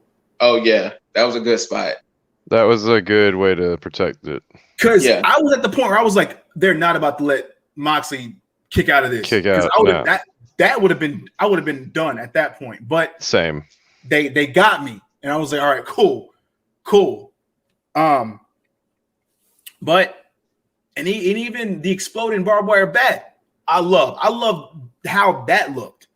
When Kenny hit Moxley with that, I was like, yo, that hit better than the fucking paradigm shift on that platform, and to an extent when they hit the ropes, because that's in your face, and that was the right amount of like just pop from the explosion that would have had some type of necessary feel. Now, let's get to the point to where the fact that Kenny, with the help from the Good Brothers, did hit another One Wing Angel, got the 1, 2, 3. What fucking idiot build something? Hey, regardless how it plays off, 30 minutes, it's gonna explode regardless. Right. Excuse me? Like, you can't turn this shit off? Nah, it's gonna explode regardless. Wait, excuse me? Yeah, I thought when it didn't go to 30, I definitely thought when it didn't go to 30 that it was just going to be, all right, so we're just turning this off. Mox is just going to be laid out. Yeah. But they kept selling it. Yeah. On commentary. Callous. Fucking callous, man. And I was like, well, what? And they were like, oh, we still got like 6 or 5 minutes. And I was like, y'all finna drag this out? Exactly. You're gonna have the Good Brothers out of Moxley until the countdown. And matter of fact, let's talk about this bullshit ass countdown. Now, during this countdown, there was a surprise. I was heavily surprised when the family came out. Yes. I was like, what? But then I was like, I'm glad, because that's storytelling. Because you've already brought in the fact that Mox and Eddie Kingston are very close to an extent. And I was like, oh, where are they going with this? I was intrigued like a motherfucker. And then my disbelief started to come into play. Like, you're a strong guy. You can't roll this man out the ring. You're too busy trying to get him up. Side didn't have barbed wire. Then that speaks to your family, because they were like, oh, one thing. The barbed wire not the barbed wire, but the explosives disappeared after a minute. I don't know if y'all noticed that, but after a certain point, the explosives, like, just weren't there anymore. I was just confused as hell. I didn't know about y'all, but honestly, what you could have done, since this is a recorded match, you could have just rearmed the damn things and had them all go off. You think it was recorded? There was no live watermark the whole time. Oh, okay. I ain't pay attention to that. No, yeah, I specifically looked for that, but and then it's like, I felt so bad for Eddie Kingston because he had to sell that. No. That pissed me. And sorry, we're getting into it. I'm getting into it. Go ahead. Get into it. This is what fucking pissed me off about it, man, is that you could have very easily, and I do mean very easily, sold that off as just like, what the fuck? What happened? Like you could have made it so easy. Like Kenny and then the Good Brothers and all them come back out and go, we got you. You thought, you fucking thought, That's what I thought. That's exactly what I thought was going to happen. I exactly wanted Kingston to do just that too. Like, pick his head up and just be like confused as hell. Like, what's going on? What happened? To make him look foolish. Yes. To make Mox look foolish. I would have been like, yes. You could have easily looked at a situation and been like, oh, see, Mox is scared. Mox isn't the badass that you think he is. He's gonna piss his pants. Just shit like that. Yeah. And to not do that, but then to go back and then have Mox after that cut a promo and basically be like, oh, you can't build a half as, but I'm like, no, because there's no credible way to come from that after Eddie Kingston deliberately sold that shit. Like, did nobody tell him that it was not going to be as severe as it was? Like, did nobody tell? That is just communication. Like, hey man, it's just gonna be some sparklers and shit. Like, you don't have to fucking die over Moxley. Like, dude looked like he had a damn heart attack. It really confused the hell out of me. I was like, wait, is he selling? Like, what's going on here? Like, if he's selling, then he needs to stop right now because this is some garbage. But, dude, like, the only way that you can like show this up on Wednesday and have a good have some kind of a salvage of this is if like Kingston had a heart attack because he's so high strung or some shit, and now Moxley's pissed because you like put his friend's life on the line, and now he's got legitimate heat with Kenny. Like, boom! Like, if you want to drag this feud out any longer, but like honestly, this could have all been saved if Kingston would have just reacted differently. Dude, I don't know. I don't fucking know, because there's so many other ways they could have gone about doing this that I'm surprised that they chose this route. And let Kingston sell a fake save, I guess. I don't know how to describe it otherwise. But then not only that, but then if you saw Moxley's mic promo he had. Yeah, that's what we were talking about. Is that like Kenny, you a tough son of a bitch, but you can't build a barbed wire deathmatch for shit. Like, no, I didn't catch that. Actually, no, that's what I was talking about. Yeah. Mark grabbed the mic after. Now, this is the thing. They were still tending to Kingston. Wait. They were. Let me understand. They snapped him out of the cuffs, and then he cut a promo. Yeah, because personnel came in and they were checking on Eddie Kingston. Oh fuck no, man! Yeah, they were still checking on Eddie Kingston, and Mox cut a promo. Kenny, you're a tough son of a bitch, but you can't build a barbed wire death match for shit. And I think he said something else after that, but that was it. Nope. Hold on. Let me see if I can find the exact words he said. Hold on. I'm going. Actually, you know what? You can probably find it better because you could probably put it up there. But I sent it to the group chat. If the video didn't get DMCA'd, but I sent it to our group chat on IG. But yeah, he cut a small little promo afterwards. I am 100% not okay with that. Mm-hmm. Why? Like, only if you won did you need to cut a damn promo. Like, I would if he won, I would have loved to see a bloodied Moxley going like, you guys, you just keep making it more fun, like funner and funner. Like, I love this shit, blah blah blah. Like the thing he always does whenever he like has a victory, like. But to come out of that unscathed, or to even like brag, oh hey, you can't build a fucking deathmatch for shit. Like, no. And no mention of Kingston sacrificing himself. At the very least, on Wednesday you do that, but like, banged up and evidence shown of bandages, shit like that. You don't say it the same damn night. Yeah. No. Yeah. I'm not sure who to blame for this. Oh wait, hold on. I think we do have it. Hold up. Do we? Oh, who to blame for this?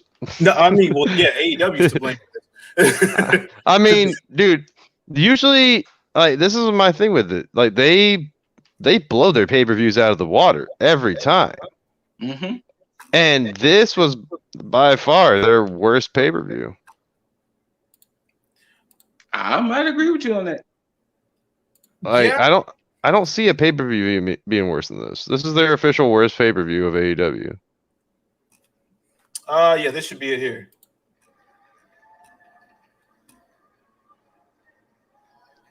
Oh, no. No. I mean, look at Kingston over there still dead. Yeah, right? Like, did he legit have a heart attack? What happened here? I think me and all y'all can agree on one thing. Kenny Omega may be a tough son of a bitch. But he Loki, no. Floating ring worth of shit. No. Why are we cheering this?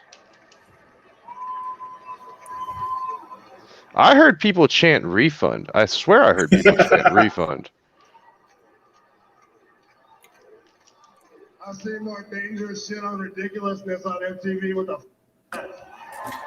Oh, no. He's seen more dangerous shit on ridiculousness? No. What the fuck are you doing there? And the thing is, Kingston's still selling. No. Kingston is over there dead right now. No. Nope. From the first match of the card all the way to the last. You see everything. From the first match to the last match. You get your money's worth. Loki. If there's one thing we do out here at AEW, because Get we out love of here, wrestling, nasty. just like all you do. We bust our ass, and I had one goal tonight. To lay it all on the line, to bare my soul in this ring. No. Work my ass off like it was the last night I was ever going to get the blessing and the opportunity to do it for you fans. And I accomplished that tonight. This match was my... Is he done? Okay, no, he's not. So I'm going to go get it. And then I will be back. I'll be back for my world championship. I will be back for Kenny Omega. And every time, from the bottom of my heart, everybody at AEW, we thank you guys for your support, because AEW right now, the tightest in the wrestling business. We don't take it. Yeah, that again. So I just want to remind folks that when I say that Omega and Moxley was up there as one of my other favorite matches, it was because, now, not because of the shitty explosives, but I mean, of course, my whole mindset was the same way. Like, what are you gonna do? You're really gonna give them like scarring and real damage from an explosion? But they used and utilized the barbed wire very well, and they made it look like a dangerous match. They, like, he like, what is it? When my friend was watching John Moxley, no, was it Kenny? Yeah, Kenny used. No, my bad. Moxley used the chair as like a barbed wire saw to get Kenny off of him. Mm-hmm. Yeah, like she cringed at that. That's why I said, like, I don't know if you ever saw it, the barbed wire massacre match between Abyss and Sabu back in TNA. They had. I need to watch that. They had barbed wire fucking everywhere, and there were spots to where Sabu was legit stuck. Like his pants, his hair was legitimately stuck in barbed wire. So yeah, it showed like pieces of flesh on the wire, didn't it? Like his hair chunks and shit. That's what I said. Yeah. If they would have had a barbed wire massacre, since Don Callis is there, if they would have did a barbed wire massacre match, and then the whole Moxley extermination thing would have happened with the whole explosion thing, because then kind of goes back to what Mr. Deasley said. They could have put him in the extermination chamber, and it could have been a dud like that. Then they would. Then Kenny would have been like, "What the fuck? It didn't work." Like, but for them to hightail it the fuck out of there, treat it like it was really gonna go off, and fucking Kingston sold that shit like so hard. Like, oh my god. And that's the worst of now the good thing. The good thing about this, especially with Mox's promo, this doesn't hurt Mox, because you can clearly see he has the fans in the palm of his fucking hands. Mm-hmm. Yes, like, they're not gonna boo him for this. He agrees. He agrees heavily. Loki, chill. Loki got me. And of course, and even when Kingston jumped on Mox, they were cheering Kingston after that. Yeah. So yeah, my thing is just, whose decision was it to go through with that, and why didn't they just treat it like it was, hey, just like Yeager said, And we all had the same thought. It's like just treating it as a fucking joke. Like, we got you. You know, we know we're pissed, man. You're we're pissed. Scared, Mox. You know, you're not as tough as you think you are, but we got you. You know. Yeah. It's an easy sell, and it's at the same time, and we can go even further than that. You could have just stopped the match right there, and stop the timer rather, and just had it in like that. Because I was fine when that match ended, and they ended it before it went off. I was like, that's what threw me off when they said. That's why it threw me off when they was like, "No, the timer is still going." What the fuck you mean the timer is still going? Like, what kind of shit is that? I don't know. Well, clearly, I guess with that promo, that means Mox is going off into the sunset just for a little bit. I don't know.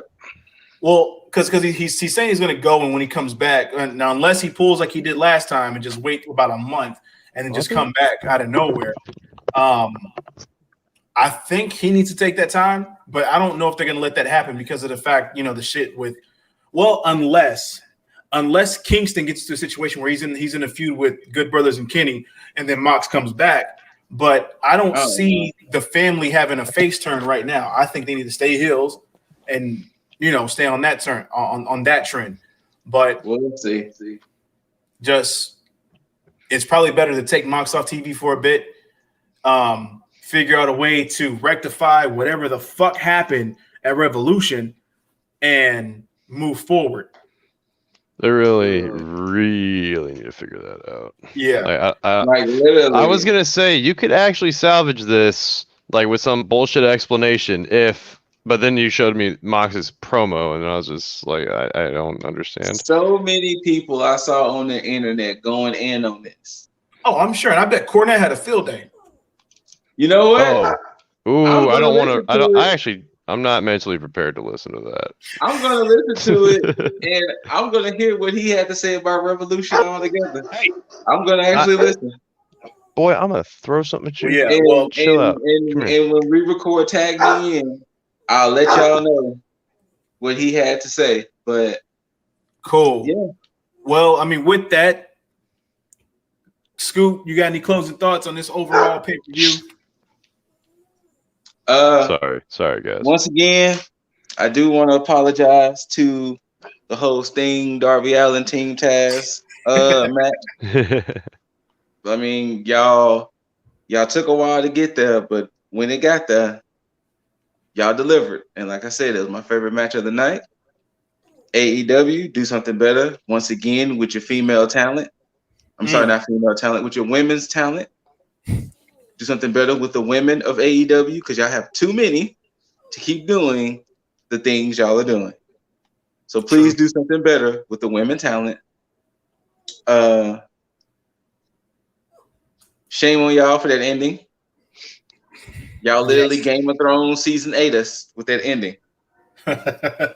Like Game of Thrones season 8 with that ending almost. And honestly, it hurts me even more, but Matt Hardy, do better. Damn. And I'm done. Yeager, what you got, man? What's your closing thoughts on all this, man? I think we all have the same consensus. Sting, Darby, Bryan, like all of Team Taz. Best match of the night. Yeah, still second favorite match being Bucks and MJF and Jericho. That's. I'm sorry, man. I can't. I'm trying to find the positives. It's hard. Like honestly, no. It's so because it's so disappointing that it's difficult. You go ahead. My brother-in-law was like this with Game of Thrones. We was so mad with how season 8 turned out. We turned on the show. Yep. We had to literally sit back and reflect one day. It was like, you know what? We gotta acknowledge the fact that the rest of the show was good. Because the missus and I did the same thing with How I Met Your Mother. Because How I Met Your Mother was a great show, and the final season was fucking trash. And we had to remember the show did give us good moments. Just that final season was garbage. Yes. And so we have to kind of remember that there was some good things on the pay-per-view. Mm-hmm. We just have to kind of put that But the problem is, we do live in the internet era, and they're going to make it hard for us to forget. So, right. Like I said, the memes I was seeing, it was like, I think one of the funniest memes was when you say you was going to give her all these rounds, but then you went in and did Oh man. I saw the what I expected and what I ordered. Yeah. So yeah. It was a lot of people going in on that. And then too, I think it sucks because who was involved in it? Kenny and Mox had to suffer for that. Yep. And the thing is that y'all know how I feel with Mox. I don't put this on Mox. I don't know if I put this on Kenny, but oh my God, that just, like I said before, and I mean it this time, all you AEW purists can't keep talking about WWE too much more if they keep doing shit like this. I agree. Yep. Because that was Bray Wyatt, Seth Rollins level. You know what though? That's why I have to review that match on two separate occasions, or two separate things. Like the match itself, and then the events after. True. Because overall, like you said, Game of Thrones throughout the whole show, great show, but shitty ending. Same way I gotta look at this match, man. It's like a great match, but the ending kind of ruined it, or just gave it a bad taste in your mouth whenever you bring it up. That's true. Like this is not going to be. Or go ahead. No, you're good. Oh, I was just gonna say this is going to be exactly like that fucking Survivor Series now, or I'm sorry, Hell in a Cell, where all we're going to remember out of this is, hey, remember the Revolution 2021? Oh, you mean the shit fireworks show? Yeah, that's extremely true. And I want to look at it. What are your closing statements? I want to look at it like that, and I want to separate it, but I can't until I see the aftermath. Because very fair. It's if we go into Hell in a Cell, it's the same thing as that. It's like with the way they did that, there was no coming back because of how that was the start of how you ruin the Fiend. Yes. And when you have a situation like that where you can't really come back from that, they have a chance. And luckily, Mox kind of cushioned the blow with this promo after because, you know, you think with Kingston, they're with Mox. But the overall perception of it, you'll have the purists, just like Scoot said, that die hard and go with it and will forgive it. And, you know, we're diehards to an extent. But like we said before, we're able to criticize when it's necessary. Like, we're not going to sit here and just take everything for what as it is and be like, hey, you know, you tried. No. They would have to 100% do Lip's idea. Kenny will have to come out and be like, son of a bitch, it didn't work. Yeah, like there was a malfunction. Yeah. They would have to do that. If they do anything else, I don't know. Like, they would have to do the whole son of a bitch, the damn extermination chamber didn't work like the way we thought it was going to work. But then it makes it weird because Kingston sold the fuck out of it. And that's the problem. That's why I said he must have had a heart attack or something. Like, you have to like play that off in that kind of a way. Like, I don't know. That Kingston got so worked up that it caused him so much anxiety. Like, he thought he was about to die with his best friend, something like that. Yeah. Like it hospitalized him. That's all I can really call it. I can agree with that. Only thing I wouldn't want that feud between the family and Good Brothers and the Omega Club to happen because I don't think there would be a payoff unless it's like a filler feud for the most part. But yeah, I like that idea. As far as my closing thoughts on it, they honestly should have just stopped when the bell rung and left it at that. Because I think the general consensus with everyone is the fact that they would have been okay with the match ending there and not having the big explosion, because none of us really expected much of an explosion to happen because you have people at ringside. You're not going to put people in real danger like that. Especially too, the way I do like how that. Callis I like how that crowd is like. If I was y'all, I would get the fuck out of the announcement area. Like how big is this about to get, man? Yeah, but I digress. I'm hoping that they can come back from this on Dynamite. We'll see, and I'm pretty sure they'll make a cheeky joke on, or they have probably made a cheeky joke on BTE. I still need to finish watching that. Check that shit out. But either way, you'll catch us here later this week, right at when we recap both Dynamite and NXT for Wednesday, and we'll give you our overall thoughts. And if something's changed, if something happens within like the world of wrestling between now and that time, I'm sure Scoot will have those headlines and hit us with the news, I'm sure, and we'll recap like that. But until then, as always, well, first off, my bad. I mean, I know you see it scrolling there, but I want to give the guys a chance to let them know where you can find us. So, Scoot, where can they get all that smoke? Hey, if you want to come find me and you want to talk about how great Revolution was, don't come find me.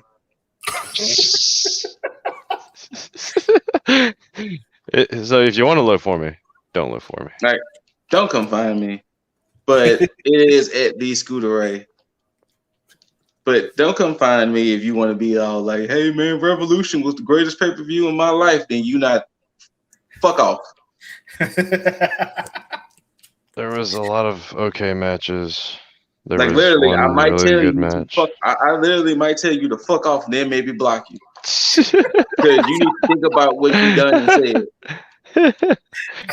You need to reevaluate your life is what he's trying to tell you. But at the ScooterRay, of course, with the Ninja fam, Less Than Stealthy Ninjas, all one big word, Twitter, Twitch, YouTube, IG, all of that. We stream on the weekends, Friday, Saturday nights. But once again, if you want to come talk to me about how you thought Revolution was great, don't come talk to me. Talk to some other fucking fanboy. Don't talk to me about that shit. Because you know, I done got pissed off. I done got Game of Thrones pissed off all over again. That trash said his Game of Thrones. Y'all go ahead and go. Just keep it going before I get pissed off. Yeager, where can the ladies of the IWC find you, my friend?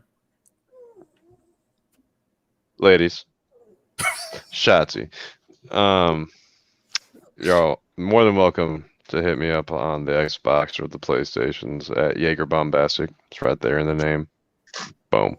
And if you want to hit me on the social medias, it's Instagram, Twitch, the whatnots. It's Hemza winning. Oh, it just passed. It's right there. Bam, bam. But just leave my boy Kenny alone. Like, I don't know. They were going through some shit. I don't know why Tony Khan gave the green light on that shitty fireworks display. But we'll see what happens. And of course, Mr. Deasley, what you got? You can find Yo Deasley at all your favorite social media spots, whether it be IG, Twitter, Twitch, TikTok, YouTube, etc., etc. I would plug the positivity shit, but we got a lot of negativity going on, so there's no need to post that shit right now. You know what? If you guys are still salty by tomorrow about this, still in a bad mood, still just not feeling your day, you just need to get you some lifestyle 1-Up and make it all go away.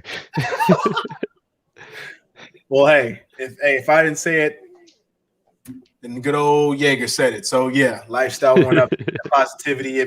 If AEW left a bad taste in your mouth and you need something to look forward to, just drink some goddamn water. Goddamn. But as always, we're not gonna leave you without a nice old Too Sweet. Hit it. Bam, bam, bam, always, bam. Until we catch y'all next time, my beautiful mother effers, T.A.G